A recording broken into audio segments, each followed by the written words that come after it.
CRPF में, central reserve police force में vacancy निकली है, ठीक है। 1 मई 2023 से आप इसका फॉर्म भर सकते हैं और 21 मई 2023 इसका लास्ट डेट है, ठीक है। एडमिट कार्ड जो है वो 23 जून 2023 को रिलीज होगा और 24 जून और 25 जून को इसमें एग्ज़ाम होने हैं, ठीक है। तो ये डेट्स आप लोग मार्क कर लीजिए अच्छे से। अब हम बात करते हैं कि कैसे होगा, ठीक है।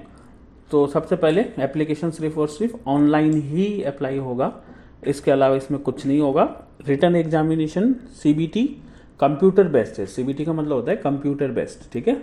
ये आपको पोस्ट वाइज अलग अलग होंगे, ठीक है। फिजिकल स्टैंडर्ड होगा, फिजिकल इफिशियंसी टेस्ट होगा, डॉक्यूमेंट वेरिफिकेशन होगा, डिटेल्ड मेडिकल एग्जाम होगा, रिव्यू मेडिकल एग्जाम होगा, उसके बाद ही आपका इसमें सिलेक्शन हो सकता है, ठीक है।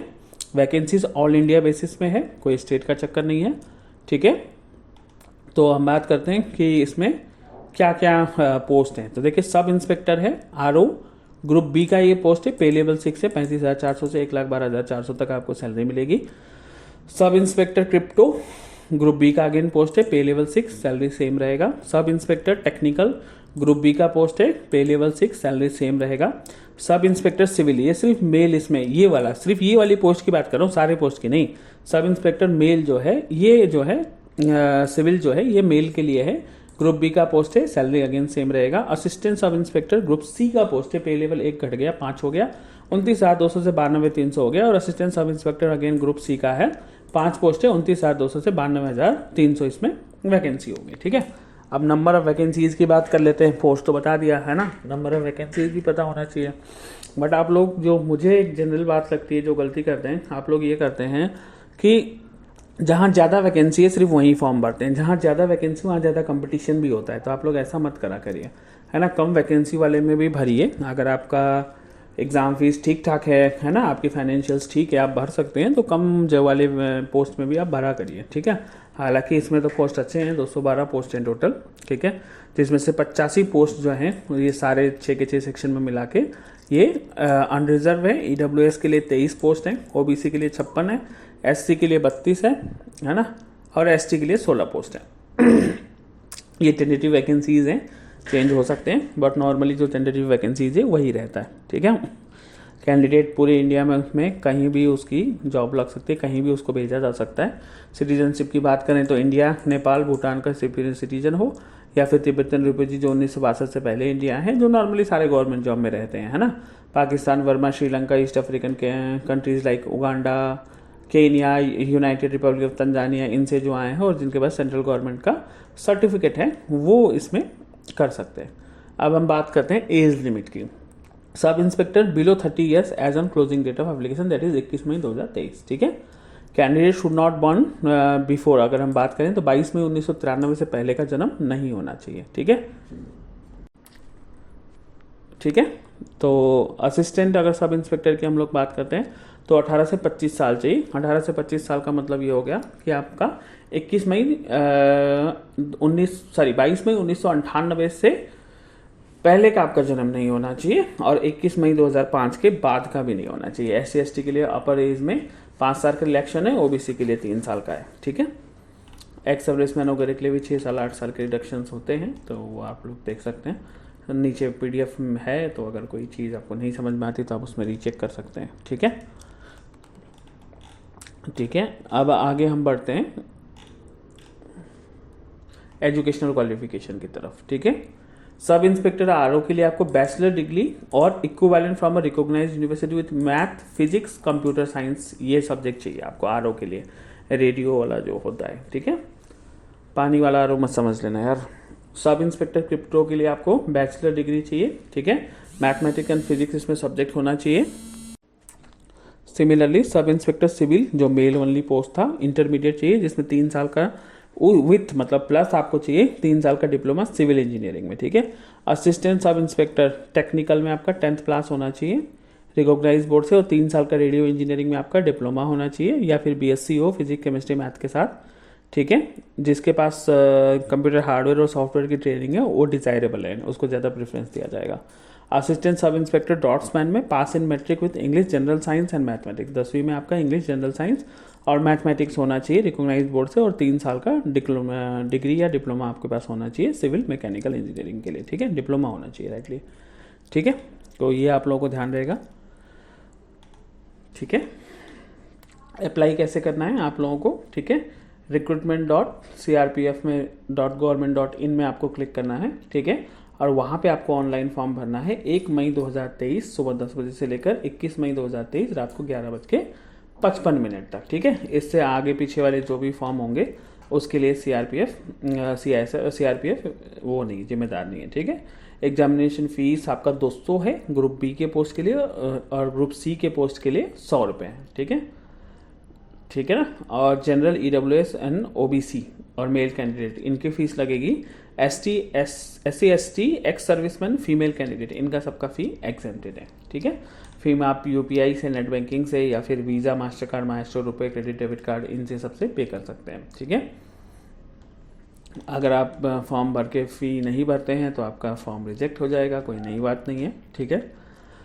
और सेंटर्स हम बात करें तो लगभग हर जगह ही है इनका। जैसे यूपी की बात करें तो आगरा, अलीगढ़, अयोध्या, गोरखपुर, झांसी, कानपुर, गाजियाबाद, मेरठ, नोएडा, बरेली, लखनऊ, पर प्रयागराज, वाराणसी है। उत्तराखंड की बात करते हैं तो देहरादून, हल्द्वानी, रुड़की है, ठीक है। महाराष्ट्र की बात करें तो औरंगाबाद, भिवंडी, धुले, जलगांव, लातूर, मुंबई, नागपुर, नासिक, पुणे, सतारा, सोलापुर है। मणिपुर में अगर बात करें तो इम्फाल और उखरुल है। मेघालय में शिलोंग है। नागालैंड में कोहिमा है। कोहिमा, गोवा में पणजी है। दिल्ली, नई दिल्ली हो ही गया।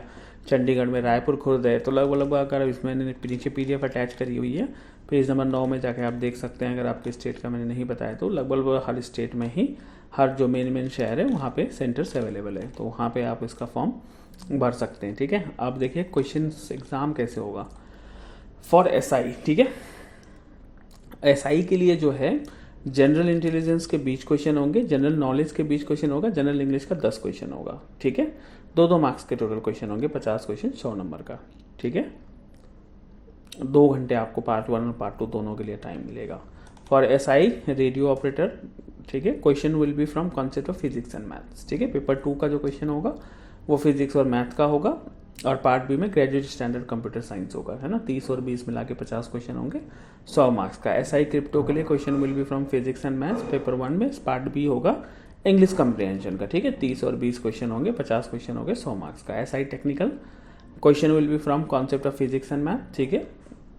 सेकेंड क्वेश्चन BTech होगा इलेक्ट्रॉनिक टेलीकम्युनिकेशन में या फिर कंप्यूटर साइंसेस में, ठीक है। तो ये 50 क्वेश्चन होंगे 100 मार्क्स के, ठीक है। SI मेल ओनली के लिए पार्ट 1 में professional knowledge related to syllabus of civil engineering पूछा जाएगा।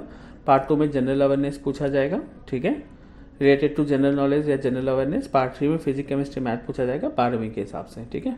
50 क्वेश्चन, 25 क्वेश्चन होंगे टोटल, 100 क्वेश्चन होंगे 200 मार्क्स का।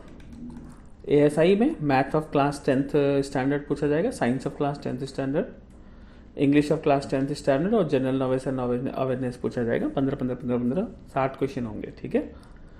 टोटल ये 60 मार्क्स का ही होगा आपका, और 40 मार्क्स का आपका होगा 3 ईयर डिप्लोमा में जो आपने कोर्सेज करी उसके बारे में, ठीक है।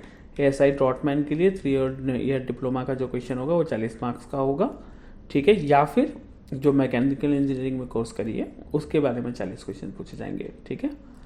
बाकी पेपर 1 सेम होगा। जनरल एक्स सर्विसमैन का जो कैटेगरी है 45% आपको हर पेपर में लाना ही होगा। EWS, OBC, SC, ST को 40% हर पेपर में लाना ही होगा, अदरवाइज आप क्वालिफाई नहीं करेंगे। नेगेटिव मार्किंग की भी बात कर लेते हैं। 0.50 marks for each wrong answers, ठीक है, and 0.25 marks for each wrong answer for SI civil post, ठीक है। तो आप लोग ध्यान रखें, रॉन्ग आंसर ज़्यादा ना लिखें, नहीं तो आप लोगों को प्रॉब्लम हो जाएगी, ठीक है। बाकी इंडिकेटिव सिलेबस जो डिटेल सिलेबस है ना, वो हम उसके लिए अलग वीडियो बनाएंगे। उसमें हम आपको बताएंगे डिटेल सिलेबस क्या है, उसकी प्रिपरेशन कैसे करनी है, बुक्स वगैरह आप कहाँ से ले सकते हैं, कौन से क्लास के NCERT की जो फ्री बुक्स हैं वो हेल्पफुल हैं, वो अगले वीडियो में बताएंगे, ठीक है। मेल कैंडिडेट का जो हाइट है फिजिकल स्टैंडर्ड 170 सेंटीमीटर, फीमेल का 157 सेंटीमीटर होना चाहिए, ठीक है। चेस्ट जो है वो मेल कैंडिडेट का 80 सेंटीमीटर होगा, फीमेल पे एप्लीकेबल नहीं होता चेस्ट का, ठीक है। और फिजिकल इफिशिएंसी टेस्ट में लगभग 1.6 किलोमीटर आपको दौड़ाया जाएगा 6-6.5 मिनट में। 100 मीटर की रेस आपको 16 सेकंड में पूरा करनी होगी। फीमेल के लिए 800 मीटर का रेस होगा 4 मिनट में, ठीक है, और 100 मीटर में 18 सेकंड में आपको पूरा करना होगा, ठीक है। ये आपका फिजिकल स्टैंडर्ड टेस्ट हो गया, ठीक है। अगर एग्ज़ाम में जो आपका वैलिड प्रूफ है वो आधार कार्ड है, वोटर आईडी कार्ड है, पैन कार्ड है, पासपोर्ट है, ड्राइविंग लाइसेंस है, गवर्नमेंट स्कूल आइडेंटिटी कार्ड है, एम्प्लॉयर आइडेंटिटी कार्ड है, और कोई भी अगर सेंट्रल स्टेट गवर्नमेंट का आइडेंटिटी कार्ड आपके पास है तो वो माना जाएगा, ठीक है। एजुकेशन सर्टिफिकेट आपके सारे स्कूल के जो कागज़ पत्तर हैं वही लगेंगे। ओरिजिनल नहीं है, कहीं खो गए हैं तो आप निकलवा लें, ओरिजिनल की आपको ज़रूरत पड़ेगी। सो ये मेन चीज़ें मैंने आप लोगों को बता दी है। बाकी जितने भी फॉर्मेट है ना, इसके नीचे अटैच है PDF है, जो भी आपको फॉर्मेट चाहिए सर्विंग पर्सनल डिफेंस के लिए, एक्स सर्विसमैन के लिए, कास्ट सर्टिफिकेट है ना, तो वो आप इस PDF में से देख सकते हैं या डाउनलोड कर सकते हैं, ठीक है। बाकी चैनल को आप लोग लाइक और सब्सक्राइब जरूर कर दीजिए ताकि आप लोग इस तरह की नई वैकेंसीज़ का सारा डिटेल मिलता रहे, ठीक है। सब्सक्राइब जरूर करिए। उसके अलावा आप लोग बेल आइकन पे भी क्लिक कर दीजिए ताकि जो भी नए नोटिफिकेशन है, जो नए रील्स हैं उसमें भी छोटे छोटे आपको वैकेंसीज़ बताते हैं, वो सब आपको दिखता रहे।